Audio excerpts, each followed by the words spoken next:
અરવલ્લી જિલ્લાના સાઠંબા તાલુકા ખેડૂત નરેશભાઈ પટેલ સફળતા. તાઇવાન જામફળની બાગાયતી ખેતીથી લાખો આવક અને 15થી 20 લોકોની રોજગારી. મોડાસા 29/10/2025.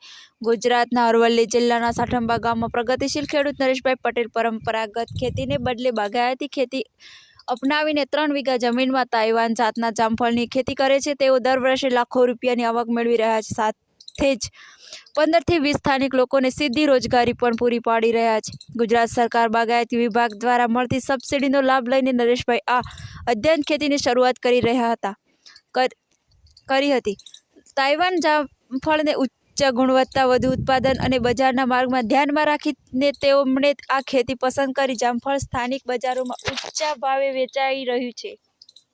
સરકારી સબસિડી અને મારી મહેનતના કારણે આજે હું માત્ર પોતાના પરિવાર સાથે ગામના અન્ય લોકોનું પણ ભરણપોષણ કરી રહ્યા છું, એમ નરેશભાઈએ જણાવ્યું. તેમની આ સફળતા આસપાસ ખેડૂતો માટે પ્રેરણારૂપ બની છે અને ઘણા ખેડૂતો હવે બાગાયતી ખેતી તરફ વળી રહ્યા છે. નરેશભાઈ પટેલ ખેડૂતની સફળતા ગુજરાત સરકાર બાગાયતી વિભાગની યોજનાઓની સફળ અમલવારીનું જીવન ઉદાહરણ છે. નરેશભાઈ પટેલ જેઓ ખેડૂતોને ગ્રામીણ અર્થતંત્રનું મજબૂત બનાવવા મહત્વનું યોગદાન આપી રહ્યા છે. રિપોર્ટર મહેન્દ્ર પટેલ, અરવલ્લી.